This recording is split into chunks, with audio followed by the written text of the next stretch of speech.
Hello, I'm Emily Lane, Chief Strategy Officer of Stars Design Group. Today, I am the host of our conversation with Sharon Graubard, founder and creative director of SG Files. We are at the lovely campus at Washington University and here tonight to discuss where culture meets trend. Thank you, everybody, for braving this cold weather.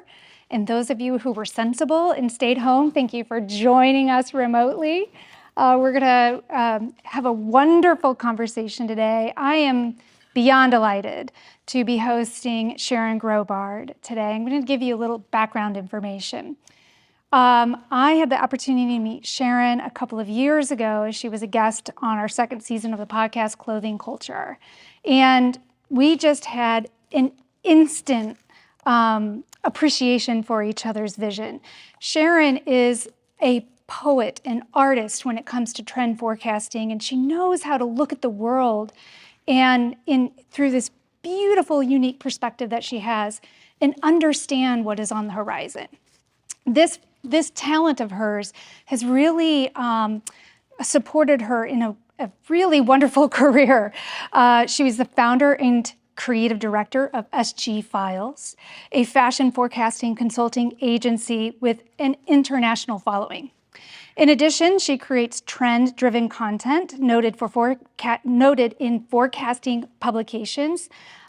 She's been included in A+A Milano, FGI Communique, Design Concepts Paris, California Apparel News, and previously held VP Creative Director post for Tobé, Doneger, ESP Trendlab, Stylesight, WGSN. It goes on and on, the number of places that have been able to really appreciate her expertise.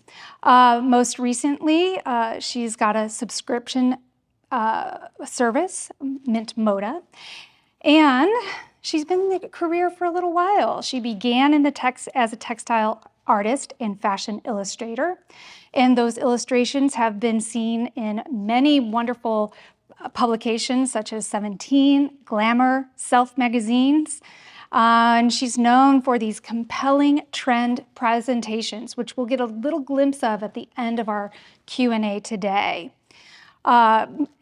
Many industry favorites, such as Premier Vision in Paris and Hong Kong Fashion Week, have brought her expertise in to share her insights. And she's a regular guest lecturer at universities such as FIT, Parsons, and now Washington University. I consider her an oracle. Many people out there consider her an oracle, and people recognize this by quoting her in their publications, such as the New York Times, Sourcing Journal, WWD, NPR, and of course, Clothing Culture. We all love her. So Thank you, Sharon, Emily. thank you for joining us today. Thank you. What an introduction. Okay. Is your microphone working? I don't know. Let's take a look. Can you hear her? Can you hear me? Yes. Oh, good. Okay. Wonderful. Well, let's give people a little insight into your background. When did you know that fashion was your passion? And then how did you carve out this niche? When did trend forecasting become your thing? Well, it all kind of happened naturally. I mean, I always loved fashion. And I remember driving my mother crazy because the fashion was pointy shoes in the 60s, and I needed round toes. And we went from store to store, and she was like, they don't exist. And when I started, I started illustrating, I kind of knew like the shoulders were going to get rounder. There was this whole thing in the 80s, it was all mini skirts. And for some reason, I kept wanting to draw to the knee. And everyone was like, that's the dowdiest length, that's the dumpiest length. And then Calvin Klein did it. So then I knew I had the knack. So you have been invited to so many illustrious events, and you are a regular resource. A lot of career highlights must be experienced all throughout your time in this space. Is there one in particular that stands out to you as, wow, that was such a cool experience? Well, I always think of this time I presented in Sao Paulo, and so many times when I present internationally, like in Hong Kong, everyone speaks English. You know, you're in Europe, everyone's Sweden. I've done a lot of work in Scandinavia. They speak English better than we do. And I was in Sao Paulo and I worked with the translator. It was like at the UN. She was in a booth and she was translating and I could feel the audience with me. And at the end, the translator and I just embraced because everyone got it. It was like a duet. It was like a duet. I talked to her ahead of time about any fashion terms that I might use, and I don't know. It was just, you know what it is? Fashion forecasting is communication, and I always tell students, you've got to know the terminology, you've got to know graphics, you need to know history, and then communicate. You can't just say, "Oh, it's a regular collar." You have to say it's a pointed collar, it's a round collar, it's a Peter Pan collar. So I guess that was a highlight because I felt that communication happening. And connection. You know, it's so much about what our industry does is it does connect us with moments of our time and with other people. A lot of people who aren't in our industry consider fashion almost superficial. Sometimes it seems like a dirty word to be talking about fashion. Can you tell us a little bit about, from your perspective, the importance and the power of clothes and why it's more than a superficial concept? You know, I always think even tribes that have no clothes decorate with leaves and body paint. Go to the museums, look at ancient Greece, ancient Rome. I mean, this urge to communicate and express ourselves with clothes, I think is a very, very deep human impulse. And it's certainly not superficial. I think I was telling you I was hearing on NPR about prisoners getting a new set of clothes when they're released because it gives them a feeling that they're starting a new life. Or there are homeless people. I follow this Instagram, Robbie Quinn, New York, and it's the best Instagram. And he had a crippled, you know, a disabled homeless man who was an absolute dandy. How does that man put himself together every day? And that makes people feel seen. It makes people visible.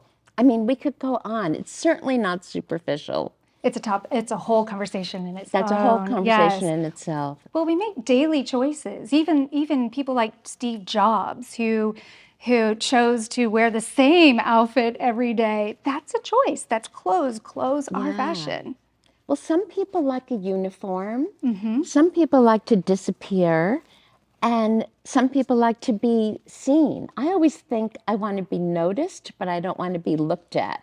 But some people love that. They want to stand out.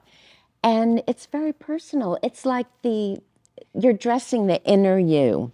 You're dressing your subconscious. Oh, I love that.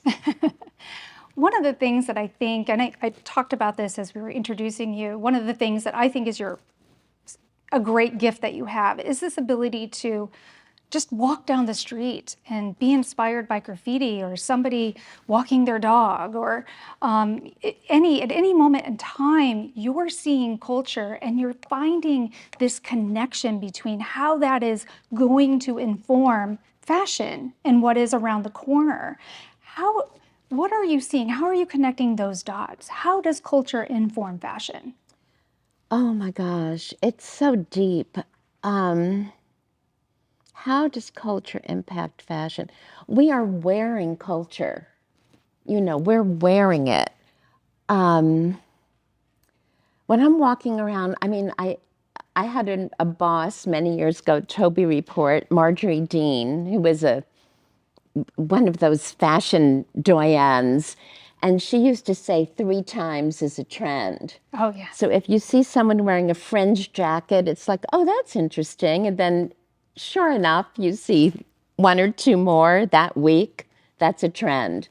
But as I work on the trend, the craziest thing is it goes deeper and deeper and deeper, and the dots start to coalesce. And we'll keep talking, and it'll become clear. In today's shifting consumer values, how is that shifting our world of fashion? Well, you know, I always tell students, I used to think about what people want to wear and what do people want to look like. And now I think, what are people thinking about? What do people care about? Right now, it's self-expression. I think a lot of it is, yes, the pandemic era was sweatpants and laying around the house in your pajamas.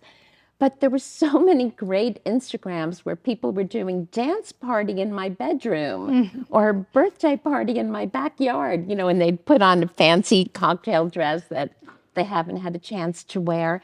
And I think that started a big movement toward self-expression, be you. And also we don't go into the office every day. The idea of appropriateness has changed so much.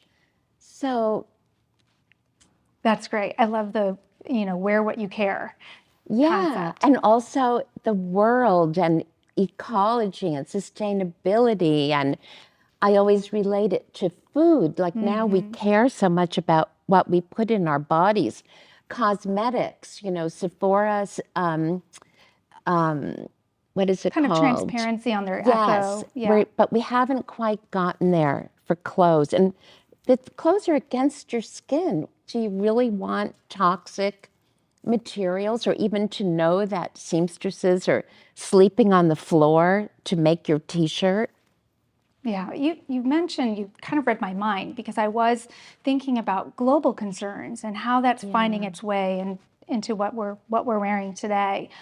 In addition to sustainability, are there other trends out there in the world that people are talking about, they're caring about? Yes. Well, sustainability, yes. Safe practices, humane practices, yes.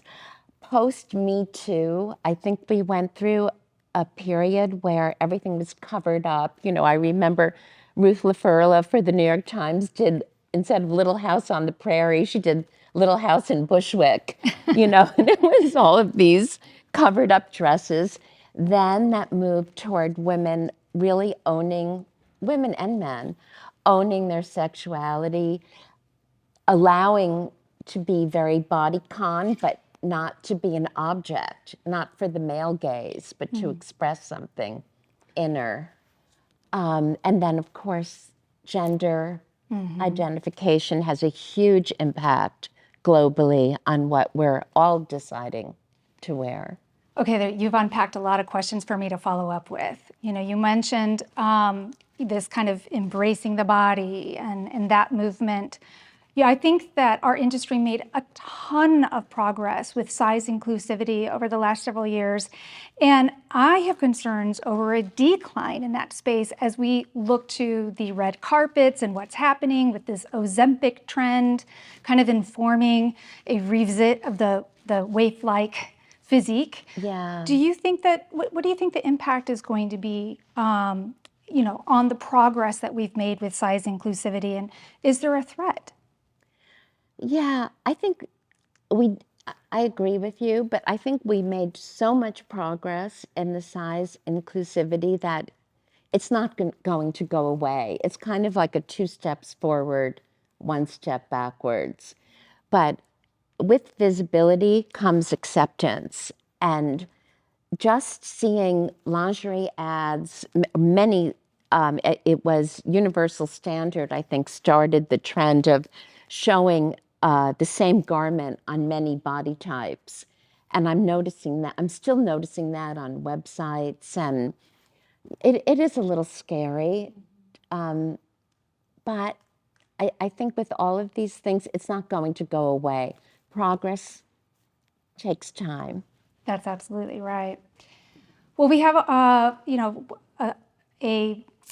politics and social influences also come into play and Yeah. consideration. And I know politics can often be that dirty word and the thing you're not supposed to talk about. But there are times when throughout history, there are plenty of examples of movements as a result of politics finding its way into fashion and you don't even know it. Totally. Do you have some examples? Yes. Well, one that I was reading about recently, which totally blew my mind. I'm going to show you one or two of my trend tales later. One of them is called The Makers, and I've been thinking so much about the artisanship of clothing. A few years ago, when I used the word artisan, people in the audience even asked me, what's that word? Like that, now we have artisan beer and artisan coffee. But I was reading about the word homespun. And when the settlers, during the federal period, there was a big movement to reject the silk, lace, and velvet of the luxury of the elite of Europe. Yes. So the founding fathers and the society then actually started a movement for spinning. And women had spinning bees, like we've all heard of quilting bees. They were spinning their own yarn, and that was homespun. And George Washington wore a homespun suit for his inauguration. So that one just blows my mind because we say, oh, it's homespun, but this was really spinning and was also a way for women to be involved in politics. I'll tell you another one, just super briefly. Frida Kahlo. We always think of Frida Kahlo's beautiful Mexican outfits. She adopted the clothing of the Mexican folkloric. All the girls, I've seen pictures of these towns, and I can't remember the city. Every woman has that Frida Kahlo look. But where she was living in Mexico City, the people wore European clothes, but she was a passionate nationalist. She believed in Mexico, so she wore those clothes as a political statement. My gosh, I didn't know that. I always, of course, love her style and her individualism. Yes. Yes. Thinking about some of the other things that our politics are inspiring conversation behind right now. You had mentioned in a previous statement about diversity and gender. We saw a wonderful gender blurring trend that rose over the last several years, providing much more freedom in clothing. And there's a conversation around that right now. Do you think that there's any threats to progress being made in that arena? Well, the interesting thing is when you look at genderful is the word we use. When you look at genderful clothes, they are the classics. It's a blazer, it's a shirt, it's trousers, it might be a pleated skirt that a man or a woman could wear. So those clothes are very appealing for everybody, and I don't think it's going to go away at all. It's just, it's so funny because people get so upset about boys wearing girls' clothes, and it's just clothes.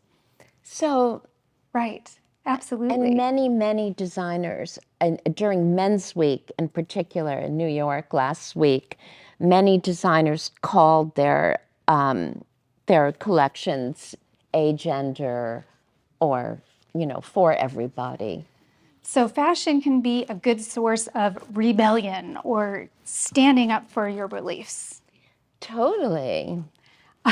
A peaceful rebellion, if you will. Yes. Are you seeing other areas where peaceful rebellion are finding its way into styles that are hitting the streets? Yeah, I think it's anytime you reject the status quo, you're rebelling, and well, I was saying, we were talking earlier about the 80s, for instance, when it was so split There were people, it was the Dynasty 80s Right. with padded shoulders and glitz. And Kind of like what I'm wearing today. Yeah, you could be, a little Dynasty, and maybe I need a safety pin. I'm more the punk, safety pins and ripped clothes. It's also rebellion not to engage. I mean, how as a business are we going to absorb the cyclical, buying used clothes, not engaging in shopping so much? There is a turning away from shopping, which is a rebellion against the system.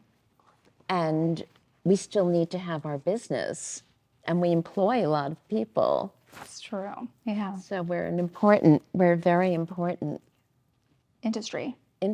Yeah. Especially when you look at the entire supply chain. It's not just the clothes in the end. I believe it's the fourth biggest industry in the world. You mentioned counterbalances, the glitz and the punk. And there's countless examples throughout history of showing, when one trend rises, there's something else pulling against it. In looking at radical expression and quiet conservatism, that's kind of a conversation right now. How do they coexist, and how can they coexist? Yeah. Well, the funny thing is, and I always think about this word conservative, because many times people think a covered up look is conservative. But I think right now, if you look at the avant-garde clothes, if you look at Rei Kawakubo of Comme des Garçons, Martin Margiela, or many avant-garde designers, Loewe, it's a covered up look, but there's experimentation in the shape. So conservatism could, right now, be more of a traditional kind of sex pot look. That might be an expression of conservatism. Oh, interesting. Yeah. Okay, we're challenging the words altogether and what they mean. What do they mean? Maybe we'd say modest for a covered up look, but it's not necessarily conservative. But even modest, I think some of the trend makers that I know that dress modestly can be far more creative. The ways that they're exploring their expression. So this is exactly what I mean. Yeah. Tell me, what surprises you most right now about what's happening in our industry? Oh gosh. Well, I think one kind of negative surprise is that I didn't think fast fashion would last for so long, and I thought it was beginning to go away. In a way, if you guys are on Instagram, did you ever see that little clip of Vivienne Westwood saying, "Buy fewer clothes, buy what you love, wear them to death." Buy that designer piece, wear it to death. But instead, we've got lots of cheap clothes, landfills, wear it once, throw it away. Right. So the throwaway side of things surprised me. In terms of what things look like, I know. These are hard-hitting questions. I know.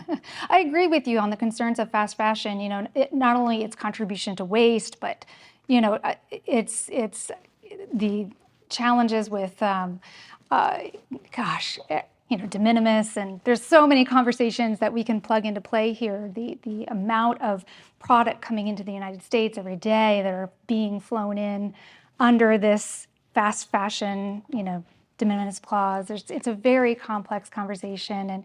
And one of the things that I'm encouraged by is that people are becoming more aware. They want to buy better. They want their investments to count. Yeah. So I think that that's a beautiful thing that's happening, and that supports more local. Totally. Yeah. So that's kind of a hopeful note, which transitions to my next question. What are you most hopeful for in our fashion future? I guess I'm hoping that people don't see fashion as superficial. I think fashion needs to take its place among the arts and among the important ways that we communicate with each other and express ourselves.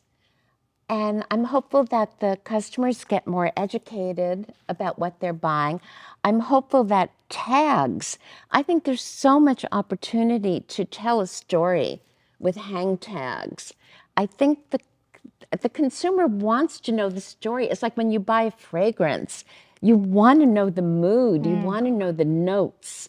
I think clothes are getting more that way. Yeah, and I think you're right. That would help solve that problem of the allure of fast fashion, by telling that story of the hands that made it.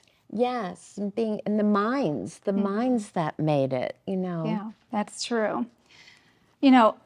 Thinking about how people do sometimes consider this industry of not importance. They're looking at the glitz and glamour of the runway. But the reality of it is that's just a small segment of the industry. How is it that trends, how do they translate from that runway down to reality, down to what people are wearing?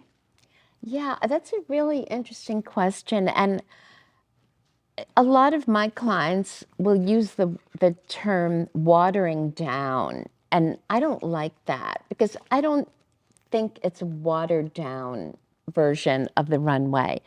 But I think there's ideas on the runway, and I think what I do is try to help my clients see those ideas so they can make it their own and make it something their customer understands. So if the pants are getting wider, if they're big giant pants on the runway, we're looking at volume, more volume. We're looking at a silhouette, which is something we haven't really talked about. But really, so much of the shifts in fashion is about the silhouette. It's not so much about the item itself. But so we're seeing this more volume. So how are you understanding that volume and making it appealing and wearable for your customer?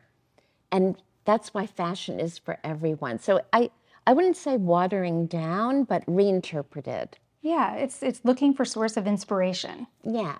Another great source of inspiration that we're seeing become a regular part of our process today is AI. Yeah. How do you see AI shaping future trends?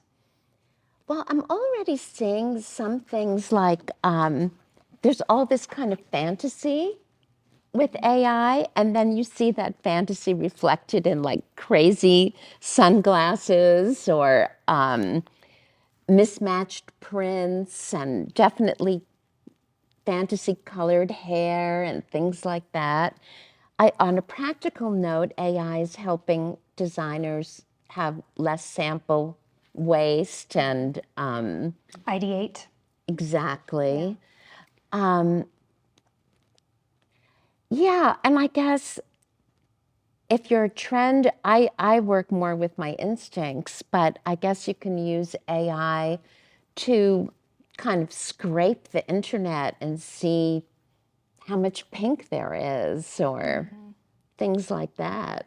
Yeah, there's so many markers out there. Movies, when the Barbie movie came out and all of a sudden pink was everywhere. Yeah, So. but it's funny because what came first? Because pink was already everywhere, but Barbie kind of reawakened it. Yeah, that's absolutely right. Well, as we are looking for the seeds of what to come, a nod to an earlier statement, what can people look at to understand future trends? How can they themselves look at culture and at the things around them to inspire themselves in their world of design or as they're making choices to get dressed for an event? Well, yeah, good question. I mean, it's everywhere. One thing is watching movies and TV, like the Bridgerton moment. That was kind of already happening. This is Marie Antoinette, when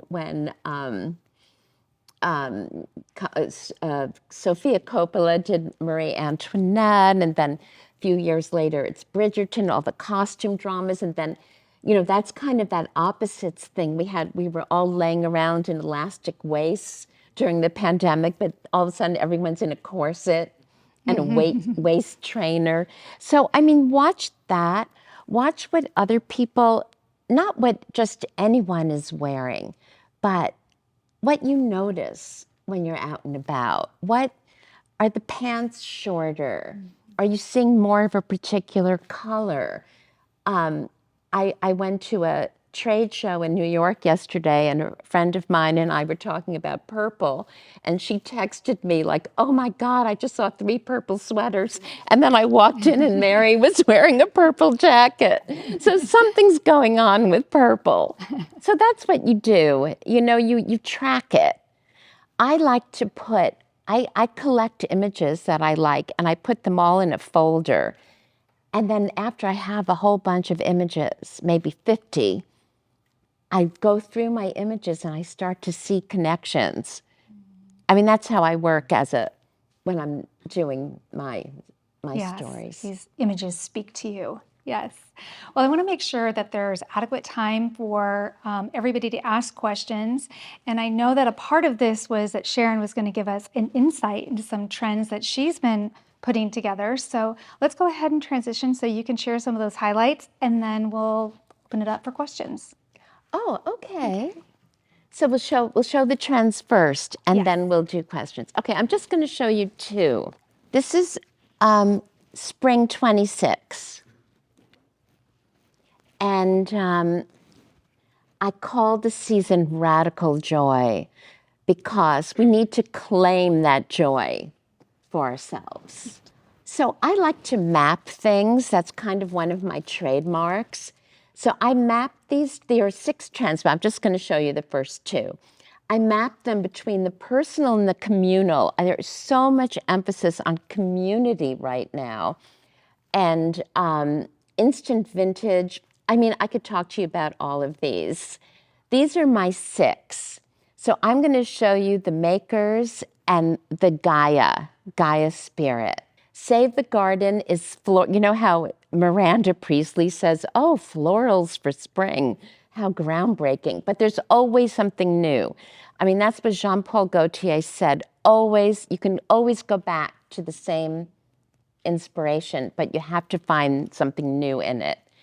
And then instant vintage, it's a continuation of a trend I did last year called faux-stalgia, F-A-U-X, stalgia. And it's a real term.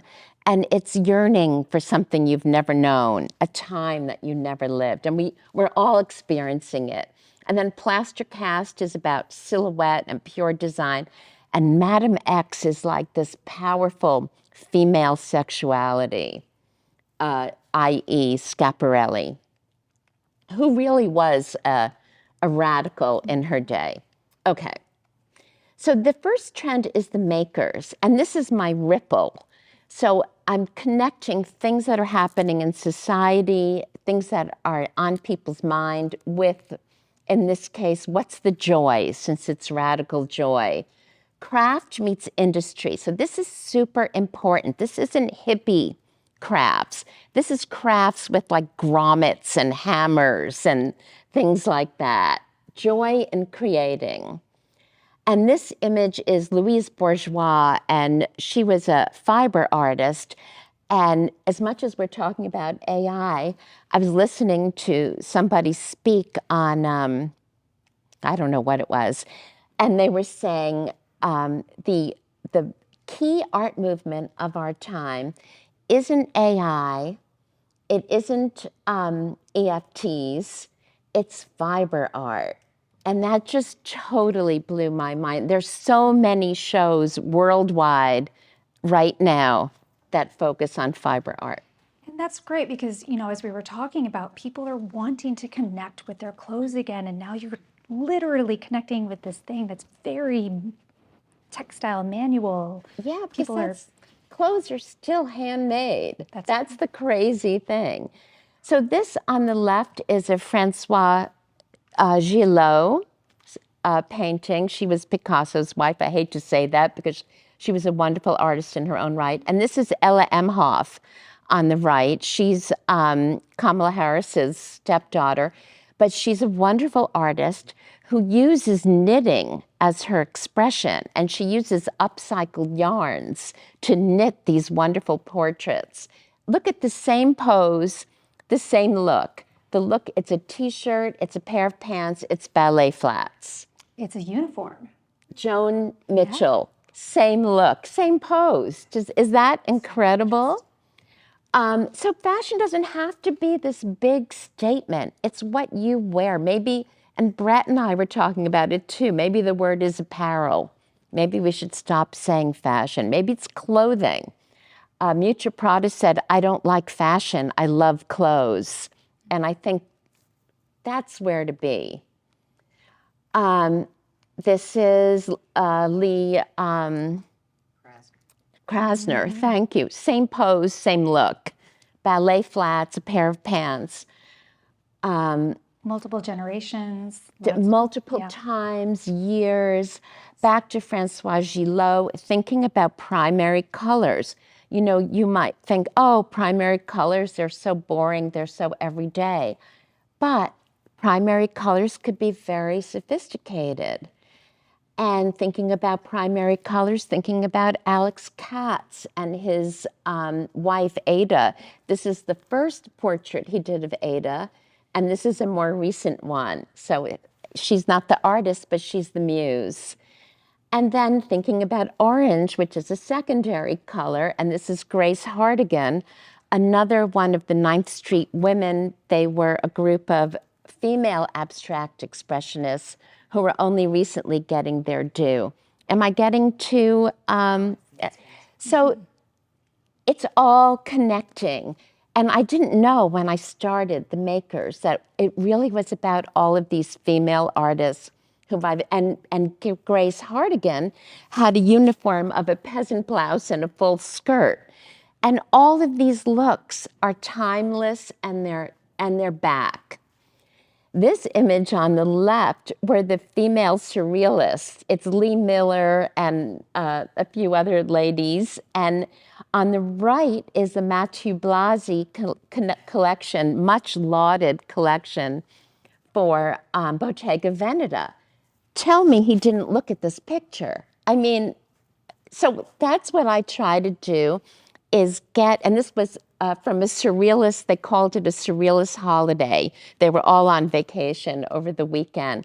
I try to get into the brains of what, even if Mathieu Blasi didn't work from this image, maybe he saw it, but I'm sharing it with my clients and with the students so you could start to think about where do these ideas come from?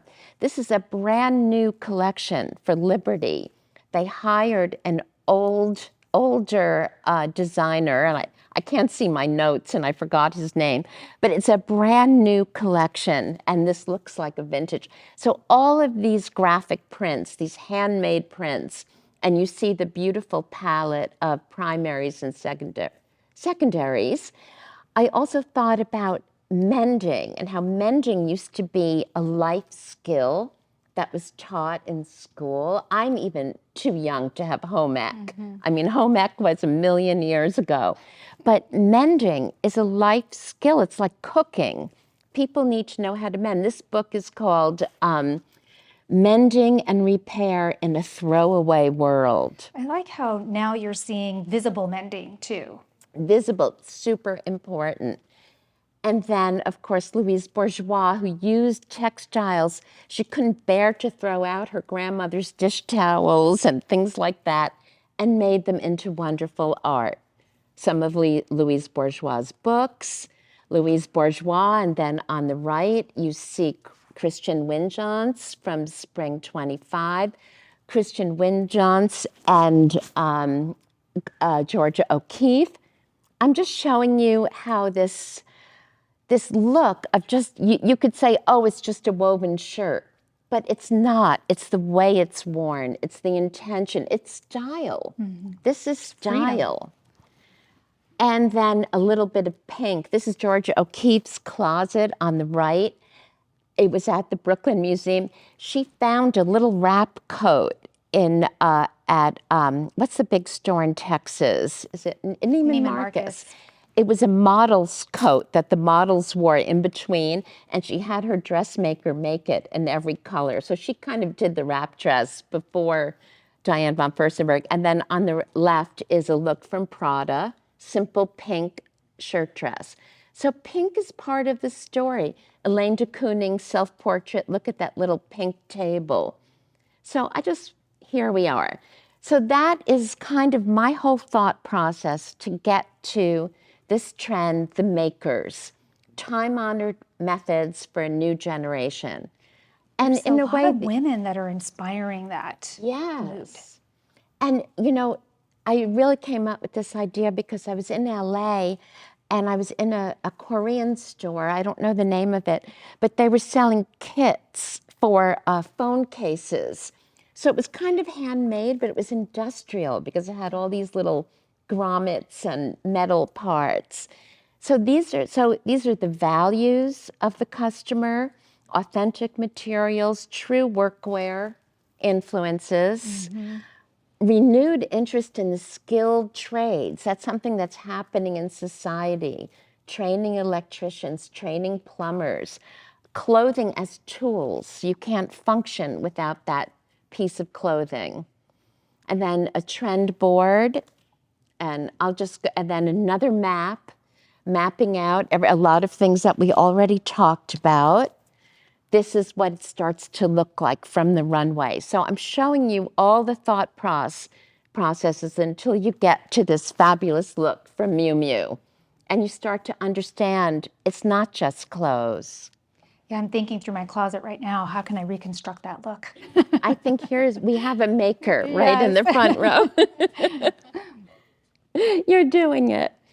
And then I do a haiku for every trend because a haiku is the most packed form of literature. So in this case, artful pattern maker meets industrial designer, canvas meets grommet. And this is wonderful look from Loewe on the right. And then the color palette. So now you see that pink and that orange and things that I was talking about. But it's not just red, white, and blue, but the colors have to tell the story too. And then what do the fabrics look like? They're sturdy, but we also have some of those hand-touched things. And then what are the prints and patterns, the yarn dyes, the flat florals? What does it look like for the contemporary customer? There's the grommets on the Prada skirt on the left. There's a whole lot of stuff going on with shirts and shirtings. It's a hybrid. What does it look like on the street? I'm saying khaki is the new denim. So I'd like to come up with these, like, you know, something catchy. Should I show another one? Yes, we definitely have time. So this is Gaia Spirit. So it's the same thing. It's a ripple. It's one with the earth, mind, body, wellness. What is wellness right now? Sex positive. So every season I do something with nature. What makes it new this season? It was sexy nature. There was something going on with all of these gorgeous nature-derived looks that were very much about the body, joy in nature. And this is an image from a wonderful artist named Michaela Clark, I think it is. Again, I can't see my notes. It'll come to me. And she uses her own body. And she's kind of the anti-Ozempic model. But definitely sporting that nude trend that we're seeing. Yes, exactly. So this is about the body. On the right is an image from Picasso, but very much expressing this kind of goddess feeling, sheer fabrics, but doing this goddess feeling in an earthy way. You know, sometimes it's very overt, sexy. This is more women and men owning their sexuality. So you're expressing sexiness, but it's not for the male gaze. It's expressing something more inner. And then all kinds of detail. You know, chiffon isn't the only way to be sheer. It could be mesh. It could be very textural because we want these fabrics to imitate nature. So on a subliminal level, you have roughness and you have raffia and macrame and things that might feel like a leaf or feel like straw or feel like paper. So you have all of these textures. This is a wonderful artist, Simone Lay, on the right. And if you haven't seen her work, run, don't walk. And she uses African vessels as inspiration, and she uses clay, and she uses a lot of raffia to draw from the roofs of villages in Africa.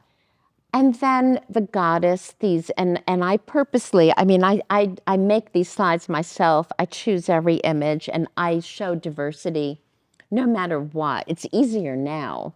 I used to keep a special file for people who could express some diversity.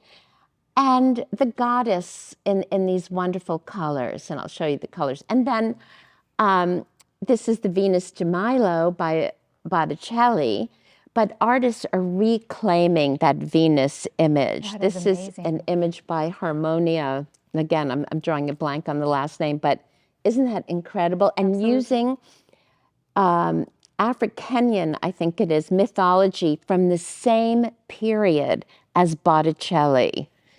So we're shifting the view from the Western view, which is happening globally in art. It's happening in fashion. I talked about Frida Kahlo. This was a recent editorial on the right. This is Diego Rivera's image of the lily vendor on the left, and a similar image from Frida Kahlo's friend, Tina Mondati. So I can go on and on. I mean, it's like... Pulling from roots for inspiration. Yeah. So I say spiritual meets sensual in shades of earth, sea, and sky. And that was very important to me because I wanted to bring the blues into the palette because nature is always green. So again, dig, dig, dig for the newness. And so it's global influences. Again, it's shifting that point of view away from the West toward a more global. So it's not just the Grecian goddess. It's goddesses from around the world who, it's similar in a way. It's so interesting how these cultural things develop at the same time. Sexy, body positive approach, ethical and cruelty free, clothing as connection with nature, and I would say with self. So there's a mood board from a lot of these images I showed you already. And then the map, maybe the kindred spirit is the indigenous model, kind chasing horse. And then terrestrial goddess protects ocean, earth, ocean, and sky. Sensual meets spiritual.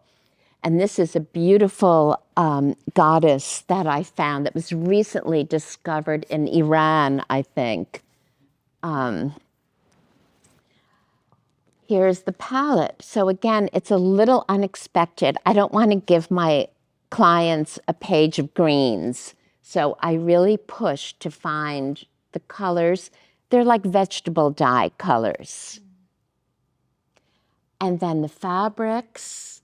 And you could have lace here, you could have luxury here, but it gives you that dimensional, almost leafy feeling. And what are the prints? They're still tie-dye, but how do you make it new?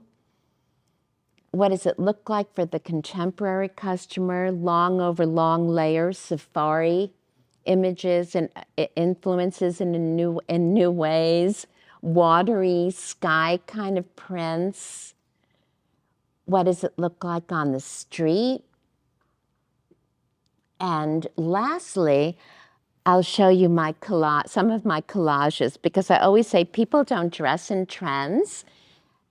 They dress to express themselves. They might have a maker's kind of look or a Gaia spirit or Madame X, and then they might layer on a dress or a pair of briefs, which are very important right now with all the sheer bottoms, or it might be a straight skirt, or maybe it's a wrap skirt.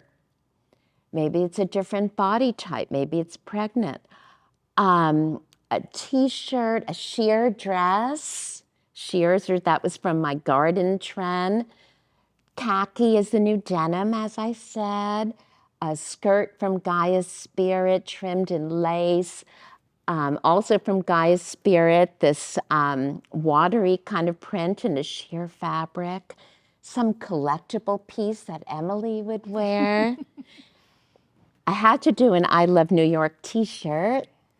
Lots of accessories, a thatched roof hat like Simone Leigh would do. Maybe it's a man. Fashion is for everyone. Maybe he's wearing a skirt. And the small, I believe in the small handbag coming up. And no, you're never too old to wear it. Age is a non-issue. And that's it. That's great. I love the Thank you. Thank you for sharing. I love the freedom of expression that we're seeing. The other thing I'm seeing is this kind of that female empowerment that was interesting. You talked a lot about sexiness, but it's not sexy to flatter. It's a different kind of sexiness. Yes, I've been thinking about that a lot, like, oh, it's not flattering. And a lot of, remember the show Girls? Did you guys watch that show with, and I've been talking so much, I'm drawing a blank. Allison Williams and Yes, yes. And wearing those unflattering clothes. And it's unflattering is a rebellion. Flattering to who? So people are like, I just want to wear it. And that's this thing with owning your own sexuality. You know, I mean, in New York, in the summer, when you were saying what surprises you about fashion, I mean, sometimes I cannot believe what I'm seeing. But on the other hand, I applaud the confidence and the spirit. Absolutely. Yeah. I agree. Well, I want to open it up to any questions that are out there. And I think that there's probably some that might be coming in remotely. So the team, if you see anything come through, feel free to offer them up. Anybody have questions? how the whole forecasting and your clients. I don't know if you're able to name a client, but are the clients more fashion, more interior design? Could it even be a company that is not in those two industries that just wants to know how fashion could possibly influence Pepsi or Coca-Cola or advertising or whatever? Can you tell a little bit Yes. about the clients? I mean, at the moment, I just have fashion clients and intimate lingerie. I have worked with home clients, and I've noticed a lot lately in color in particular. When you watch commercials, it's a very particular color palette, and they'll stick to it. You know, dad is wearing a blue t-shirt, mom is wearing a green one, the kitchen is blue and green, or it's very much. I have worked with car companies. We did a kind of this color, which people can't see on the screen, but like a fuchsia plum color. I worked on developing that for, I can't remember if it was Mercedes several years ago, but it was years in the making to think that they could do a kind of pinkish color. One color was a huge enterprise, whereas a fashion company could do experiment with a t-shirt in a new color. But right now I mostly work with mass market, very mass market clients. Question. Hey. So there's two questions. The first one is, what trends are you noticing in jewelry accessory sector of the industry? Oh, that's very interesting. Well, one thing I feel is the jewelry is kind of like a tattoo. It's very intimate. You wear it every day. I'm really seeing what I call the curated ear. Lots of earrings and very, very personal. That's one thing. And multiple rings and a lot of self-expression in the jewelry, but not too big. I'm seeing more delicate and jewelry with movement. So it goes with all that. I didn't talk about it today, but there's a lot of fringe and a lot of draping and clothing, and jewelry is kind of like that. And same with handbags. I'm seeing, I think it's a smaller bag, but also like a big tote for practicality, but a small bag, a crossbody bag, things that have movement that don't weigh you down. Great question. Hadley, there's one more, isn't there? There's a third one that came in while she was talking. What is a current trend you think will fade quickly and one that has some staying power? Current trend that will have staying power? And one that will fade quickly. Yeah. Oh, one that will fade quickly and one that will have staying power. That's an interesting one. I mean, you can always kind of tell the ones that'll fade quickly. I can't think right offhand, but like a couple of years ago was that off-shoulder top, the Bordeaux top, or it'll be like the thing that everyone has to have. Oh gosh, what's one that will fade quickly? Perhaps the showing up to the red carpet with something completely sheer? Yeah, that. Yeah, I mean, new dressing is one thing, but I felt so bad because it was an opportunity for her to wear a pretty dress. So it's so awful. Fading quick. Yeah, maybe that's a good one. I'm sorry, but and then one that will have staying power. I think this basics, the makers. When I first started in this industry, people used to call it the dumb basics, and I would work. I worked for the Tobé report, and we'd talk about the blazer or something, and the editors would say, "Oh, it's a dumb basic." But I have this thing of the killer basic. Like if you're going to buy a pair of black pants, it's the perfect black pant.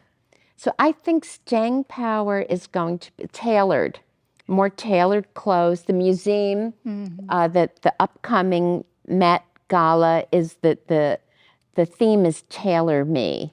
So I think tailored clothes are going to stick around. I'm sorry, I'm not.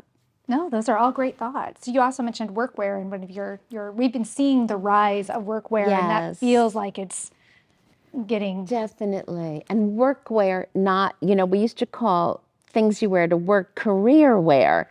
And now I notice everyone's calling it workwear. But I like the real meaning of workwear, which is the Carhartt and Red Wing, things like that.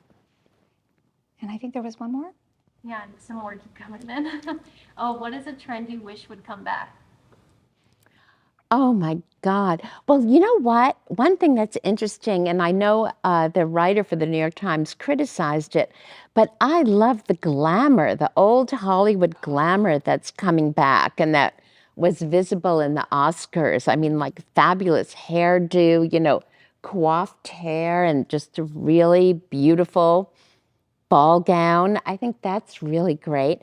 I think wearing shoes should come back instead of everyone wearing sneakers. Shoes, I'd like to see come back. Real shoes. I agree. And you're wearing them. Suffer through the snow. Wear the real shoe. And I think there was. Oh yes, please. And yeah. Unless there was somebody else online. No, please. So I'm curious, I also work in trend forecasting Oh, for yeah? Caleres at our local shoe company. Caleres, yeah. And yes, I started our brand new trend department, and I'm curious if something we in our business struggle right now is that the customer and the buyers aren't ready to move on to the new things. A lot of our retailers get kind of stuck on what worked at LY. But we're obviously from a trend perspective trying to let them know that the consumer's moving faster now, obviously, like thanks to social media, everything else. I'm really curious if you see that similarly and how you kind of combat that. Like we're trying to figure out, we're putting all the trends out at the same times.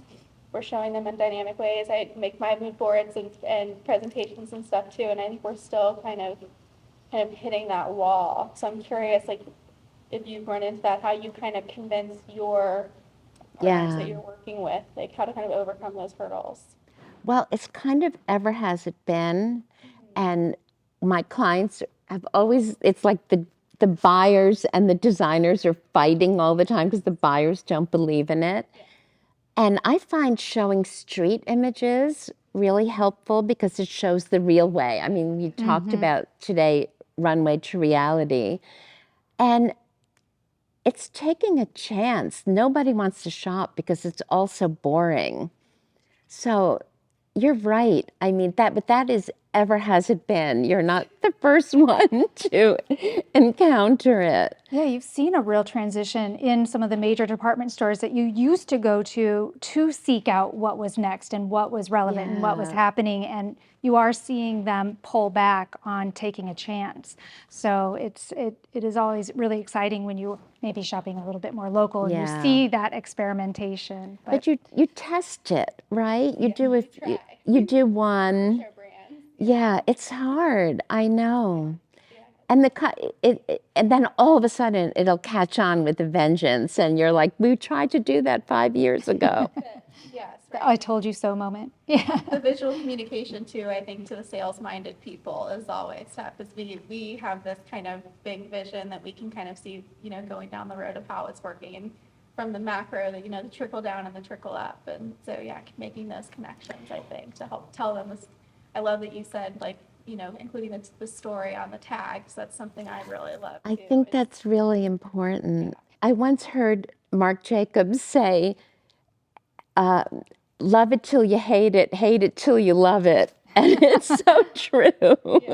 It's like the thing that, the buyers are thinking, oh, this is the ugliest thing they ever saw. That's when you know it's going to happen. I'm sure you run into that too. Like we ran into that with fisherman sandals again this season. We were like, no, we do not want to see fisherman sandals for 26. But it's like, yeah, it's going to happen whether we like it or not. One of the things that we often talk with a lot of our clients and partners is that it's always a balance too, right? You're going to have those killer basics that are going to be the core of what drives your revenue, but you're going to have some of the fun stuff you're experimenting with that shows the fashion, that shows the trend, that gets people excited and connected with what you're doing. So it's always a balance. Yeah, and that isn't that, I think as women, a lot of us can agree, that's the emotionality that makes it fun, right? Like, how do you not feel great in a fabulous pair of shoes? Absolutely. Speaking of your fabulous shoes. Yeah. Yes. I'm curious, you have a lot of images from a lot of different places. Like you have art, you have artists, you have runway images, editorials. Where do you look for images? Or what are the sources that you find the most valuable for finding images? That's a good question. I usually know what I'm looking for, but I look at every fashion magazine online and download those images. And then something will just remind me. Luckily, I mean, I go to galleries, like I would say twice a month. And today I showed you more 20th century artists, but I do. And also, I'm careful what I share because I don't want to, if someone's not very well known, I don't want to share it. So I'm very conscious of, I call it like cultural literacy. I feel like I show things that people should know about. But where do I find everything online. I used to go to the library, get books out, have them professionally scanned. I mean, I can't, but now I'm like, blah, blah, blah, blah, you know. That's great. But just you dig out, you'll find your sources. Tumblr, you'll find them. And then you're always finding new ones and start collecting them in a folder. I mean, my old business partner used to say, don't use the word folder, it's not sexy. I'm like, but it's a folder. Put them in a folder on your, or in real life in a folder. And then you start to see different directions happen and you separate your folders into subfolders. And that's it. Well, thank you, Sharon, for sharing all of your insights today. Thank you, everyone, for joining us. Thank you, those of you who are joining online. Sorry if we didn't get to all your questions. Leave them in the comments. We will make sure to follow up with you. Sharon, how can people find you? Oh, I'm very easy to find. I'm Sharon at the sgfiles.com, and I have 3 Instagram accounts: Sharon Gra, the SG Files. You'll find We'll me. make sure to share those as well. Sharon Graubard. That's great. And I'm on Facebook, and I'm on LinkedIn. You'll find her, and we'll make sure to have links up so you can find her as well. Thank you for joining us. Have a great night. Thank you.